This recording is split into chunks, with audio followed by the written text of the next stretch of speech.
आज गणेश चतुर्थी. आवाज कमी करो. आवाज बरोबर सगळ्यांनी सुनून जावे. घणो मोठा आवाज करे नुसतं घोंगाट जावे, शब्द पल्ले नहीं पड़े. तर आज गणेश चतुर्थी है. गण का ईश गणेश कहलाता है. गण यानी समूह. समूह का जो प्रमुख होता है उसको गणेश कहते हैं. घर का पिता गणेश है, घर की माता गणेश है, वर्ग के टीचर गणेश है, ग्राम पंचायती के जो कार्यकर्ता है वो कौन है? गणेश है. प्रमुख है वे गणेश है. और इस तरह से करते करते ठेठ राष्ट्रपति तक हम देखेंगे जो अपने ग्रुप को लेकर के चल रहे हैं वे सारे कौन है? गण के ईश है, समूह के प्रमुख है. समूह के प्रमुख को कैसा होना चाहिए, ये बहुत बड़ा विषय हमारे गणेश ने हमारे सामने लाया है. आप खाली फॉर्मल वो सूंड वाले गणेश की स्थापना कर देते हैं, 10 दिन तक उसको बैठा लेते हैं, गीत नाच आदि सारा कार्यक्रम वहाँ पे करते हैं. भगवानों वो खाली ऊपर का है, पर अंदर से अगर हम देखेंगे तो गण के ईश को कैसा रहना चाहिए, गण के ईश को कैसा रहना चाहिए, वो गणेश कहलाता है. गणेश की जो आकृति है ना, आकृति ये पूरा पौराणिक कथा है. ये पौराणिक है, इतिहास नहीं उसके पीछे, पर पौराणिक कथा है. पर पुराण के अंदर भी सत्य छुपा हुआ है. सत्य ये छुपा हुआ है, गणेश की आकृति जो है वो कैसी, इतनी बड़ी सूंड, इतनी बड़ी सूंड उसकी बताई है. वो सूंड सेंसिटिव होती है, उसको बहुत गंध आती है. वो जंगल में घूमता है, चारों तरफ अपनी सूंड घुमाता है और देखता है कि हाथी जो घूमता है, हाथी की सूंड है ना गणेश को, वो चारों तरफ अपनी सूंड को घुमाता है और देख लेता है कौन सी दिशा में शेर बैठा हुआ है, कौन सी दिशा में शेर की गंध आ रही है, उधर मुझे जाना नहीं है. मैं उससे, वो मेरा लचका तोड़ देगा और मुझे मार देगा, तो मुझे उधर नहीं जाना है. सूंड को बहुत समझता है, सूंड में बहुत शक्ति होती इस गंध की, और वो गंध बराबर ध्यान में लेता है और जैसा गंध होगा वैसा ही वो काम करता है. इधर सूंड को बगीचे की हवा आई तो बगीचे की ओर चला जाता है, पर जिधर शेर की गंध आई है वहाँ वो जाएगा नहीं. सूंड को, हाथी को बहुत बड़ी शक्ति होती है. आप समझते हो कि बुद्धि हमारे ही पास है, पर बुद्धि जानवरों के पास हमसे ज़्यादा होती है. भगवानों, बम्बई का प्रसंग है. बम्बई के अंदर दादर में मोती टाकीज, और टाकीज के पास एक घूमता हुआ हाथी. आवाज़ कमी कर, बहुत थोड़ो कमी नहीं. तो टाकीज के पास घूमता हुआ हाथी वहाँ पे आया. हाथी आया और सारे लोग क्या कर रहे थे, मज़ा ले रहे थे. कोई उसको पैसे दाता तो पैसा क्या करता, मालिक को देता. कोई रोटी देता तो वो मुंह में डाल देता. इस तरह से काम उसका चल रहा था. एक आदमी को ऐसी कुबत सूझी, उसने क्या किया, 1 किलो का पत्थर हाथी के सूंड पे रख दिया. 1 किलो का पत्थर हाथी के सूंड पे रख दिया, और उसको लगा क्या फर्क पड़ता है, हम आदमी है और वो जानवर है, क्या फर्क पड़ता है. पर कितना फर्क पड़ता है जो देखो. उस हाथी ने पत्थर को अपने हाथ में, सूंड में तो ले लिया, धीरे से उसको नीचे उतार दिया. ना मालिक को दिया ना खुद ने लिया, किंतु अवसर देख करके उसने क्या किया, उस आदमी को अपनी सूंड में ले लिया. उस आदमी को अपनी सूंड में ले लिया और जोर जोर से घूमने लग गया. वो हाथी ने देखा, कराया लगे ले कन झालो बोलतोच. अब करे तो क्या करे, उसने इतना घुमाया और ऐसा उसको फेंका तो धड़ाम से नीचे गिरा. नीचे गिरने के बाद भी चुप नहीं रहा, अपना वजनदार पैर उसकी छाती पे रख दिया. छाती पे रख दिया और वही के वही उसकी मौत हो गई. भगवानों, एक सत्य बना हुआ बम्बई का प्रसंग है, मोती टाकीज के पास ये बना हुआ प्रसंग है. भगवानों, इस तरह से हाथी की सूंड जैसे सुगंध लेती है, ऐसे आदमी को भी चाहिए वो गंध लेना सीखे. परिस्थिति का गंध लेकर बात करे। कोई भी बात करनी है तो कैसी करना। जिनके घर लड़की देखने गए हैं वहाँ तो बड़ी मुश्किल से चाय और पोहे बनाए हैं, और आप पूछोगे वहाँ थे ब्याह में कितना लगाओ। अरे थे देखो ना पहला थाना नाश्ता में कई आयो है, व्याना घर में कितो है, व्याना डब्बा में कितो, देखो पूरा पछे विचार करो। किंतु हमारी आदत होती है, हम क्या करते हैं बिना सोचे समझे कुछ भी बात कर लेते हैं। आदमी का जो घर का जो प्रमुख है, गांव का जो प्रमुख है, संघ का जो प्रमुख है, उसको क्या चाहिए, गंध लेना आना चाहिए। कैसे मार साहब आए हैं और किस तरह का व्यवहार रखना चाहिए, कैसे लोग आए हैं और किस तरह से व्यवहार रखना चाहिए, कैसे आदमी आए हैं और कैसा व्यवहार रखना चाहिए, ये सारी बातें मुखिया व्यक्ति को अवगत चाहिए, प्रमुख व्यक्ति को अवगत चाहिए। खाली बड़प्पन ले लिया आता जाता कुछ नहीं, ऐसा काम नहीं आता। भगवानों, गण का ईश कैसा होना चाहिए, जिसको बास आनी चाहिए, तुरंत ध्यान में आना चाहिए कि आदमी किस ढंग का है, परिस्थिति कौन सी है, एकदम से ध्यान में लेकर के बात जो करते हैं वो आगे आगे बढ़ते जाते हैं। और परिस्थिति को ध्यान में रखे बिना जो चाहे जैसे चलते हैं वो धीरे धीरे पीछे उतरते जाते हैं। भगवानों, ये हाथी वाला प्रश्न 1992 में बना हुआ है, बम्बई में 92 में बना हुआ है। तो इस तरह से पहली बात तो हाथी गणेश कैसा होना चाहिए, गंध लेने वाला चाहिए। दूसरी बात, गणेश क्या खाता है, मोदक। उसका पेट कितना बड़ा है, पर बड़ा पेट कहता है हम शाकाहारी है। गणेश शाकाहारी होता है। वास्तव में देखा जाए जो नॉनवेज खाते हैं उनको गणेश की पूजा करनी नहीं चाहिए, गणेश चतुर्थी मनानी ही नहीं चाहिए और गणेश का सम्मान करना ही नहीं चाहिए, क्योंकि गणेश स्वयं शाकाहारी है। और जो जन्म से शाकाहार को लेकर के जन्मे हैं, ऐसे भागवान लोगों को चाहिए गण का ईश मुझे अगर बनना है, मैं इस घर का बेटा हूँ, आगे चलकर मेरा भी नंबर आने वाला है, मेरी जिम्मेवारी बढ़ने वाली है, तो मुझे सबसे पहले अपने शाकाहार को सुरक्षित रखना है। गणेश कैसा है, शाकाहारी है, मोदक खाता है, उसका पेट बड़ा है, पेट बड़ा बताता है मीठा खाया है, मीठा खाया है उसने, पर नॉनवेज नहीं खाया है। भगवानों, इस तरह से गणेश का पेट तो बड़ा है पर कान छोटे हैं क्या, कान भी इतने बड़े बड़े, सुपड़े जैसे कान।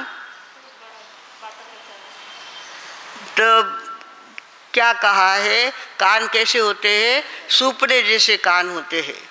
बड़ा जो घर का होता है उसको सब लोगों की बातें सुन लेनी चाहिए, पर इधर की सुनी उधर कही, उधर की सुनी उधर कही, तो रामायण की जगह महाभारत होते, देर नहीं लगेगा। जो घर का बड़ा है उसने सब सुन लेना, पत्नी की भी बात सुनना, बहू की बात सुनना, बेटे की बात सुनना, माँ की बात सुनना, बाबूजी की बात सुनना, पर सब कहाँ रखना, पेट में रखना। पेट बड़ा होता है गणेश का, वो बातें पचाता है। बातें पचाने वाला आदमी बड़े पेट का कहलाता है, और बड़े पेट का आदमी घर चलाता है, संसार चलाता है और सक्सेस होता है। तो जिसको चाहिए कि अपने जीवन में सक्सेस होना है तो कान बड़े करो और कान की सारी बातें पेट में जाने दो, बाहर मत उसको बोल के बिगाड़ो मत। बात ऐसो क्यों होती, वायु सो के तो करो लड़ाया, इधर इन्हें लगाओ, नूरी उन्हें लगाओ, करो माथा फोड़। इस तरह से नहीं, घर का मुखिया ऐसा गहरा चाहिए, ऐसा ठहरा हुआ चाहिए कि सबकी बातें सुन लेता है, तंत उसका ध्यान में ले लेता है। तंत जो है वो क्या करता है, मुखिया मुख सा चाहिए जैसे सूप सुभाए, मुखिया मुख सा चाहिए जैसे सूप सुगाए, सार सार को ग्रही लहे थोथा दे उड़ाए। सार सार को ग्रहण कर ले, इतना सगानी बाता करी पनीर में तंत कुंती बात में हो तो उतनी बात ध्यान में ले, उन्हीं बाकी बाता सगड़ी छोड़ दे उन्हीं, पण इतनी बात बायला दई बाता सगड़ी आटनारे उठने करे, जिका बायला मीनक रहे वे घर चला नहीं सके। घर चलावन वास्ते घरों मुख्य ईसो चाहिए वजनदार कि 10 50 बातें सुने आणि जितकी खरी बात है उतनी ध्यान में रखे, बाकी की बातें सगळी उड़ाए देवे। तो भागवानों, गणेश के कान कैसे होते हैं? बड़े होते हैं और सुपड़े जैसे होते हैं, सबकी सुनता है, पर करना वही है जो उसको करना है। जो उसको करना है वही करता है, बाकी बातें ध्यान में नहीं लेता। इसी तरह से गणेश की आंखें कैसी होती है? इतनी छोटी छोटी आंखें। गणेश की आंखें, हाथी की आंखें छोटी छोटी होती है। सूक्ष्म दृष्टा, सूक्ष्मदर्शी वो होना चाहिए। बारीक से बारीक बात भी उसके ध्यान में आनी चाहिए। सूक्ष्मदर्शी गणेश होना चाहिए। जो घर का प्रमुख है उसको चाहिए कि सारी बातें ध्यान में ले ले। छोरी करा गई 3 करा पाछी आई, छोरो करा गयो 3 करा पाछो आयो, कठे जाने आयो, कई माथा फोड़ करने आयो। ये सारी बातें ध्यान में आनी चाहिए। तुरंत बात नहीं करना। मोबाइल कौन सा वापरता है, उसके इसमें कितने मोबाइल को किसके किसके कॉल आए हैं, किस किस से बात कर रहा है। क्योंकि घर की इज्जत लेकर के हम चल रहे हैं, घर की प्रतिष्ठा लेकर के हम चल रहे हैं और हमारा घर सुरक्षित रहना चाहिए। इस बात का ध्यान घर के प्रमुख को रखना चाहिए। अपनी दृष्टि सूक्ष्म रखनी है। लड़की बड़ी भोली बन कर के घर में आई है, पर कब गई थी और कब आई है, लड़का कब गया था और कब आया है, कहाँ जाके आया, कहाँ भटक के आया, क्या करके आया, सब कुछ घर के प्रमुख को ध्यान में होना चाहिए। उसकी दृष्टि कैसी चाहिए? सूक्ष्म चाहिए। एक आदमी एक साधु के पास गया, कहने लगा महाराज मेरी प्रॉपर्टी दिखती बहुत है, पर पैसों को पैसा लगता ही नहीं है, पता नहीं क्या होता है, चारों तरफ से नुकसान ही नुकसान आता है। साधु ने कहा ये अंगूठी ले जा, चांदी की अंगूठी थी, ये अंगूठी ले जा और तेरे प्रॉपर्टी के दर्शन इस अंगूठी को कराना। इस अंगूठी में वो ताकत है जो तेरी समस्या का हल करेगा। तू ये अंगूठी लेके जा और सब तेरी जितनी प्रॉपर्टी है उसके दर्शन इस अंगूठी को कराना। अब वो चला गया अंगूठी लेकर के और उसने तय किया कि साधु ने कहा है अंगूठी को दर्शन कराना है। पहले ही वो गया गाय के गोठे में। गाय भैंस घर में बहुत थी, दूध दुभता बहुत ज़्यादा था और वहाँ वो गया सवेरे सवेरे तो देखा गौली दूध में पानी डाल रहा है, दूध में पानी डाल रहा है और दूसरी बरनी में दूध निकाल के रखा है। ओहो, इतना मेरे घर में दूध निकलता है और यहाँ दूध की चोरी चल रही है। मेरे घर का दूध ये इसने अपनी बरनी में लेके रखा है, इतना पानी मेरे दूध में डाल रहा है। और लोग मुझे पूछते हैं की तुमच्या घरचं दूध असं का येतं, त्याला कारण काय? तुम्हारे घर में गड़बड़ी है, तुम्हारे घर में गड़बड़ी है। तुम्हारी सूक्ष्म दृष्टि को ये ध्यान में आना चाहिए कि मेरा दूध डूबता मुझे देखना चाहिए। कौन दूध निकालता है, कितना निकालता है, कहाँ कहाँ दूध जाता है, कौन पानी डालता है, कौन नहीं डालता है, ये सारी बातें ध्यान में लेनी चाहिए। फिर वो गया अपने खेत में अनाज पिका हुआ था और ढेर लगे हुए थे, अनाज के ढेर लगे हुए थे, वो सारी हो गई थी और अनाज तैयार था। वहाँ वो गया तो वहाँ देखा कि लोग अनाज को घमेले में लेकर के दूसरे के पास दे रहा है, वहाँ का ढेर कम कर रहा है और इसको वो बांट रहा है, उसको वो बांट रहा है। मेरे खेत में इतना अनाज पकता है और वो इधर उधर जाता है, लोग इधर उधर कर रहे हैं, मैं अपना आराम से सोता रहता हूँ डबल गद्दी पे और मैं समझता हूँ कि मेरी सारी प्रॉपर्टी है। पर तेरी प्रॉपर्टी में तेरा ध्यान है क्या? तेरी सूक्ष्म दृष्टि है क्या? खेत में इस तरह से चोरियाँ हो रही है। दुकान देखो तो दुकान के अंदर भी नौकर बैठे हैं, हमको लगता है कि हमारे नौकर है, हम उनके मालिक हैं, पर नौकर कब तुम्हारी आँख में धूल डाल करके तुम्हारे कपड़े चुरा रहे हैं, तुम्हारी वस्तु चुरा रहे हैं, तुम्हारे घर का सामान बाहर भेज रहे हैं, तुम्हारे ध्यान में नहीं आता। अंगूठी को जब वो बताने गया तब ध्यान में आया कि दुकान में भी चोरी हो रही है, खेत में भी चोरी हो रही है और गाय के गोठे में भी चोरी हो रही है। जहाँ देखो वहाँ गड़बड़, जहाँ देखो वहाँ गड़बड़। कैसे घर को पैसे को पैसा लगेगा, कैसे घर आगे आएगा। घर को आगे आने के लिए खाली दुकान में बैठ कर के दुकानदारी कर ली और शाम को खतावनी कर ली, इसका नाम दुकानदारी नहीं होता। दुकानदारी को चाहिए कि चारों तरफ से सूक्ष्म दृष्टि से अपनी सारी प्रॉपर्टी का वो हिसाब रखे और प्रॉपर्टी कहाँ से कहाँ जा रही है, कितना खर्चा हुआ है। कि घर चलाना है तो ऐसा करो, नहीं तो फिर हमारे जैसे सन्यासी बन जाओ। सन्यासी बन, हमको कोई झंझट नहीं, जितो आयो तो उपाड़ने मोकळा, जितो आयो है सगळं बाट बुटायने सगळ्याने दे दिवायने खाली करना पात्रा और खाली पात्रा बांधने रख देना, माथा ने तान नहीं। तो हमारे माता जी महाराज साहब ने हमको बहुत सुखी बना दिया, कोई झंझट ही नहीं रखी हमारे पीछे। तो इस तरह से भगवानों उस आदमी को, उस अंगूठी ने न जाने कितनी उसकी आंखें खोल दी, कितना उसको ध्यान में आ गई बात, और उसने तय कर लिया कि अब मुझे डबल गद्दी पे सोना ये मेरा बड़प्पन नहीं है, मुझे मेरी प्रॉपर्टी का ध्यान रखना चाहिए। मुझे सवेरे उठते ही गोठे में जाना चाहिए, खेत में जाना चाहिए, दुकानों में जाना चाहिए और खुद की मालकियत को भूलना चाहिए। ने मालिक को मैं बड़ो, मैं क्यारा वास्ते पंचायत करूँ, मत करो पंचायत, जाऊन दो पिछवाड़ा दरवाजा जितो जावे जितो जाऊन दो।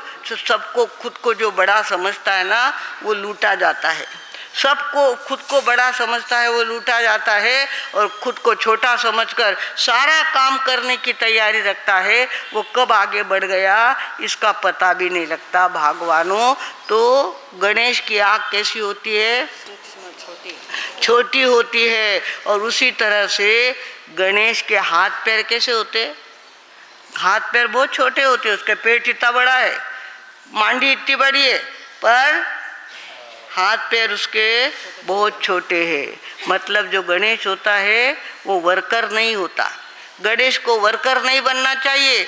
झाड़ू हाथ में लेकर के झाड़ने में समय पास कर दिया और उधर पिछवाड़े से तुम्हारी लंका लूट ली गई, ऐसा नहीं चलता। वो गणेश वर्कर नहीं होता, छोटे छोटे काम नहीं करता, बड़ी बड़ी जिम्मेवारियां अपने ऊपर लेता है, बड़ी बड़ी जिम्मेवारियों को संभालता है, वो गणेश कहलाता है।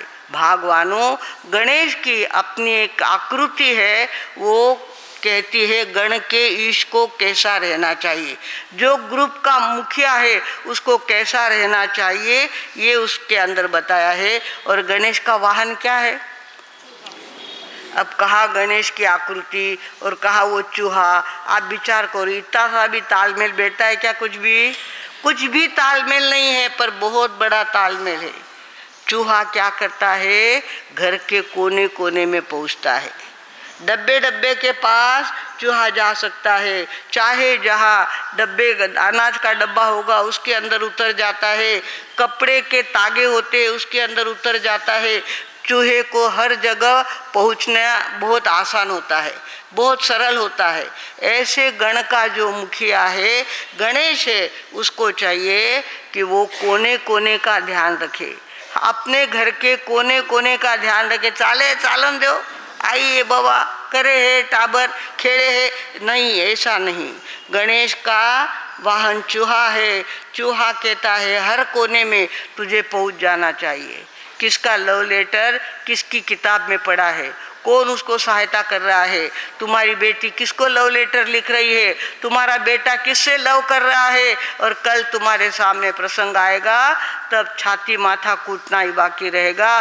भगवानों गणेश का वाहन चूहा है, वो कोने कोने में पहुंचता है। ऐसा जो गण का मुखिया है, जो घर की माँ है, घर के पिता है, घर का जो मुखिया है, गांव का जो मुखिया है, संघ का जो मुखिया है, जितने देश का जो मुखिया है, उसका वाहन कैसा होता है, चूहे जैसा कोने कोने में उसको पहुंचने की उसकी आदत होनी चाहिए। हमारे नरेंद्र मोदी जी कितना काम कर रहे हैं, मन की बात क्या बताते हैं, एक एक बात कैसी बताते हैं, गरीबों को कैसे चूल्हे बांटे हैं, गरीबों की कितनी सहायता करी है, और गरीबों से उन्होंने पहले हाथ में अपने खराटा ले लिया उन्होंने। वे इतने बड़े प्रधानमंत्री थे, खराटा लेने की कोई ज़रूरत थी क्या उनको, पर उन्होंने क्या कर लिया, झाड़ू हाथ में लिया और सफाई करना खुद ने चालू किया, खुद ने सफाई चालू की तो पूरा गांव सफाई में लग गया है। अब देखते देखते हमारा देश में इतनी गंदगी भरी हुई है, इतनी सफाई करते करते बहुत देर लगने वाली है। एक गंगा की सफाई करने में करोड़ों रुपए के खर्चे हो गए उनके, पर अब तक सफाई नहीं हो पाई। भगवानों, गंदगी करना भारतीय लोगों की आदत पड़ गई है और इसके लिए सबसे पहली बात हमारे मुखिया हमको ऐसे चाहिए जो जड़ से कचरे को निकाले, जड़ से सफाई का ध्यान रखे। भगवानों, इस तरह से गणेश का वाहन कौन है? चूहा, और चूहा कोने कोने में पहुंचता है।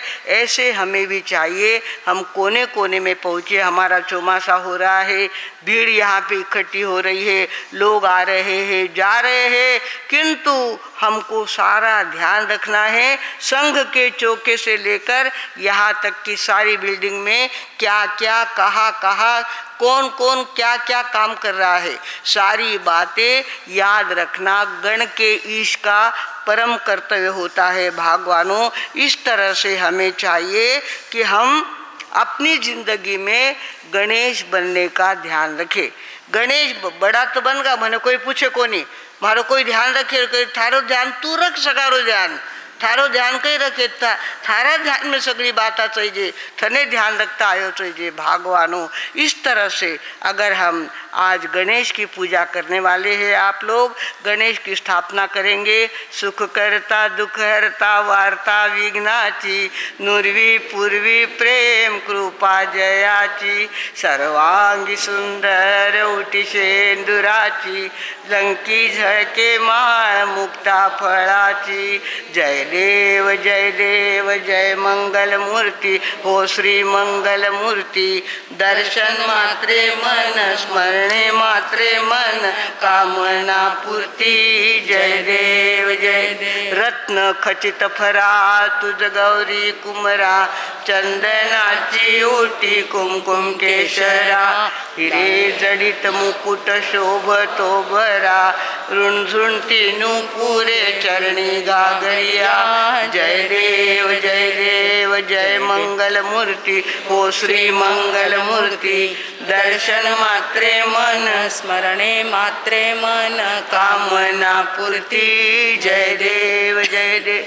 लंबोदर पीतांबर फणीवर बंधना, सरळ सोंड वक्र तुंड त्रिनयना, दास रामाचा वाट पाहे सदना, संकष्टी पावावे निर्वाणी रक्षावे, सुरवर वंदना। जय देव जय देव जय देव जय देव जय मंगल मूर्ति, हो श्री मंगल मूर्ति।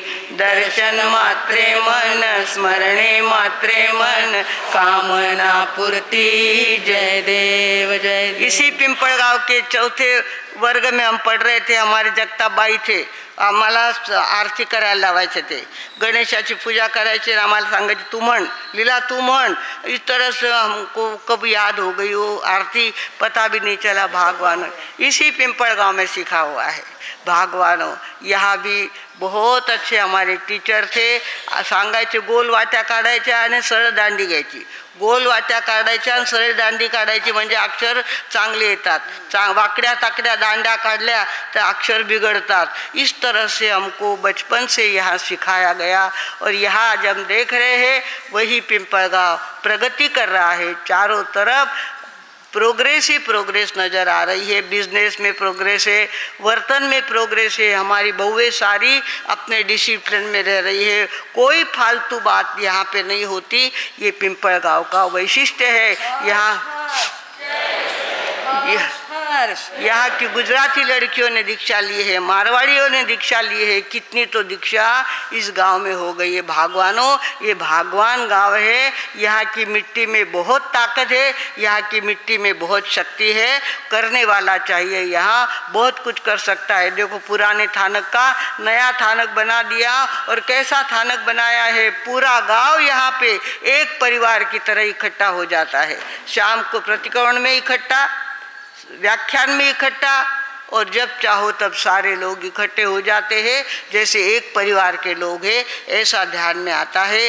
भगवानों, इस गांव के लोग गणेश बने, गणेश की शक्ति इनके अंदर उतरे। इसके लिए हमें चाहिए कि हम गणेश के आकृति का ध्यान रख करके अपनी प्रकृति को चेंज करें। आकृति आकृति है, और वो आकृति प्रेरणा देने वाली आकृति है। वो खाली इतिहास नहीं है, वो पुराण है। पुराण है इतिहास की। उसके अंदर कोणत्या तारखेला गणेशाचा जन्म झाला ते इतिहास तुम्हाला मिळणार नाही, पण ये पौराणिक कथाएं होती है, उसके अंदर सत्य छुपा हुआ होता है। उस सत्य को सब ध्यान में रखें और अपने जीवन में कुछ ऐसी बातें करें। हमारे युवकों ने कितनी तपस्या की है बताइए। हमारे बच्चे जो कल इतने छोटे छोटे बालक थे, आज बड़े हो गए हैं, थोड़े से बड़े हुए हैं, और 8-8 दिन, आज कितना 7वां दिन, 7वां दिन बताइए। 7 दिन भी इतना ही है, बहनों में भी, बहनें देखो हमारी लाइन से बैठी है, सारी देवियाँ इधर सारे देव कुमार बैठे हुए हैं। सब ने तपस्या की है, सब ने 7-7 दिन से कुछ खाया हुआ नहीं है, खाली पानी पी करके रह रहे हैं, और मन का संकल्प किया है कि हमको तपस्या करनी है, साथ मिल करके तपस्या करनी है, और कर रहे हैं। आज 7वां दिन उदित हो गया है, फिर भी अपने नाव कटे नाव ऑनलाइन लोनी कंद्रा नाव, हाँ जी, इस तरह से हमारे यहाँ पे तपस्या हो ही रही है।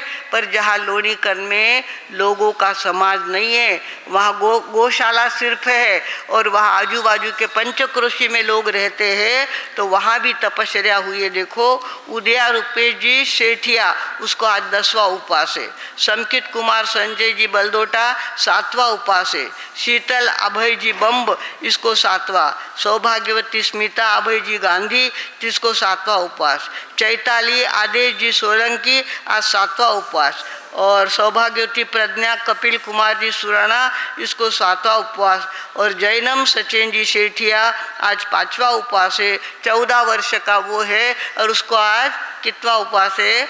5वां उपवास है। हमारे यहाँ तो गांव है, समाज है, लोग है, सब कुछ करके देते हैं, और सब तैयार रखते हैं, तब जाकर के हम इतना दीवा लगा सकते हैं। भगवानों, यहाँ तो कुछ ना होते हुए भी इतना सारा काम हो रहा है। ऋषभ कुमार रसिकलाल जी कटारिया नगर 7वां उपवास। इस तरह से लोगों ने तपस्या की है। ये पर्युषण पर्व की महात्म्य है, ये पर्युषण पर्व की प्रतिष्ठा है। प्रदूषण आया कयो कि सगळा लोग माऊ जागा हो जावे। आपला माँ के बुलाओ थोड़ी भेजा था ने एक ने थे आयजो वाला कि नहीं बुलाओ भेजो, नहीं बिना बुलाया सगळा आए नहीं बैठगा, सगळा आखो गाव आए नहीं बैठ गो, एक परिवार जिसो आए नहीं बैठे उसा सगळा लोग आए नहीं बैठा। माँ जी को सुनावा, जी को सुने आणि उरा साथे साथे जी को माँ केवा उसो करे।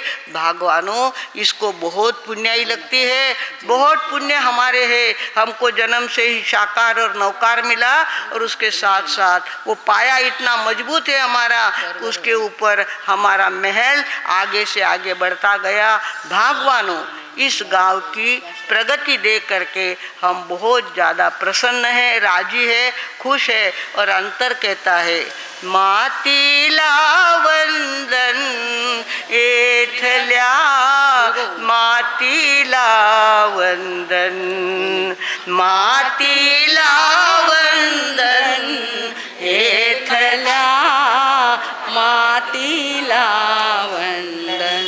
ह्या मातीची शक्ती भारी, या मातीची शक्ती भारी, या मातीला उपज भारी, या मातीला उपज भारी। श्रेष्ठ हिचे स्पंदन एथल्या, मातीला वंदन। श्रेष्ठ इसे स्पंदन एथल्या, मातीला वंदन। या मातीतले लोक भेटले, खूप जवळचे आम्हा वाटले नित झाले कीर्तन येथल्या मातीला वंदन मातीला वंदन येथल्या मातीला माती माती तुझा ही माती या थानकाची माती तर अत्यंत पवित्र गावाची माती पवित्रच आहे पण त्याबरोबर या थानकात 150 वर्षापासून फक्त धार्मिकताच इथे वाढली इथे राजकारण झालं नाही इथे अर्थकारण झालं नाही लढाया झगडे झाले नाही फक्त इथं धर्मध्यान होत गेले बिरजी कवरजी महाराज सारखे लब्धिधारी साध्वीजी 22 वर्ष या गावात राहून गेले केशर त्यांना पडली आणि वाड्यात छाटे पडलेले आम्ही बघितले भागवानो अशा प्रकारे आपलं गाव हे अत्यंत सुगंधाने भरलेलं गाव आहे आणि इथे प्रत्येकाने आपल्या घरचा गणेश होण्याचा संकल्प आजच्या दिनी करायचा आहे आम्ही गणेश होऊ आणि गणेशाचे सगळे सद्गुण आमच्या जीवनामध्ये आणण्याचा प्रयत्न करू असा सगळ्यांनी संकल्प करावा आणि खऱ्या अर्थाने गणेश चतुर्थी साजरी करावी खऱ्या अर्थाने गणेश चतुर्थी साजरी करावी हीच अपेक्षा ठेवून आता मी विराम घेते ओम शांती हार शार हार शार कल पंचमी का दिन ऋषि पंचमी के आवाज करो भैया मेरी आवाज बढ़ाया करो आवाज मोटी करो कल पंचमी का दिवस है ऋषि पंचमी अपने यहाँ उसको क्या कहते हैं आज की गणेश चतुर्थी और कल की ऋषि पंचमी संवत्सरी महापर्व आज के दिन आया हुआ है इसलिए सभी अपने अपने घर के अंदर संवत्सरी का स्वागत करने की भी तैयारी रखें आज का दिन ज़्यादा से ज़्यादा उपवास होने चाहिए संवत्सरी दिन खाने पीने के लिए होती नहीं है कल उपवास होना ही चाहिए कल मुझे उपवास करना ही है चाहे पित्त पड़े चाहे माथा चढ़े कुछ भी हो कल के दिन उपवास का दिन है और वो क्यों उपवास करना है वो कल मैं आपको समझाने वाली हूँ तो इसके लिए कल के दिन उपवास का पक्का संकल्प करे एकासने पे टाल ना दे 12 और चौके के अंदर कल ध्यान रखना चौके के अंदर खाली खिचड़ी पकेगी बाकी कुछ भी होने वाला नहीं है प्रमोद भाऊ ध्यान रखो ठेके संवत्सरी है आज मस्त पकवान करा नहीं चालणार फक्त खिचड़ी जिकी दोजीवा लुगाया है जिका बुढ़ा लोग है जिका टाबर है व्यानो भूखो नहीं रहे जे व्यानो वास्ते भूख लगी तो खिचड़ी खाओन गप बैठो बाकी कहीं चालणार नहीं एक आवाज करो मेरी आवाज बढ़ाओ तो कल खाली खिचड़ी होने वाली चौके में और कुछ भी होने वाला है नहीं ये बात ध्यान हमारे हिस्से का याद रखिए देश के स्वरूप में अगर हमारी तपश्चर्या चल रही है तो याद रखना कि ये मेरे हिस्से का किसी गरीब के पेट में जाएगा याद रखिए ये विश्व की और देश की गरीब लोग बहुत हैं भूख मरे लोग बहुत हैं बच्चे लोग जाकर के कूड़े कचरे पर दाना खाते हैं तो मेरे हिस्से का अन्न उनके पेट में जाए इसलिए मैं उपवास कर रहा हूँ इस बात का सभी ध्यान रखें हजारों लोग ऐसे भूखे हैं इस भारत के अंदर ऐसे भूखे बच्चे कुपोषण बच्चे जो होते हैं उनके लिए भी मेरे हिस्से का अन्न उसके पेट में जाए इस भावना से भी हम लोग क्या करेंगे कल का पूरा दिन 8 दिन तो गंवाए ही हैं बिताए ही हैं ये कल का दिन भी मेरे हिस्से का गरीब के पेट में जाए भूखे प्यासे के पेट में जाए ऐसी भावना रखें तो भी अपना पुण्य और निर्जरा दोनों हो जाती हैं आज प्रासंगिक एक छोटा सा गीत होने वाला है सावन उतरियो लगियो भादवो बहुत सुंदर गीत है मारवाड़ी गीत है बोलो सूचना पहले राजा भाऊ सूचना दे रहे हैं आगे सूचना दो परम श्रद्धेय वाणी विष्णु संस्कार भारती बड़े मारसाब आदि महासतिवंत के चरणों में पिंपल गाँव संघ की सभी वंदन है बाहर गांव से पधारे दर्शनार्थी अतिथियों का पिंपल गाँव संघ की ओर से हार्दिक हार्दिक स्वागत आज के गौतम प्रसाद जी का आयोजन श्रीमान सुरेश कुमार जी हार्दिक कुमार जी कांकरे परिवार की ओर से अम्बिलपुर में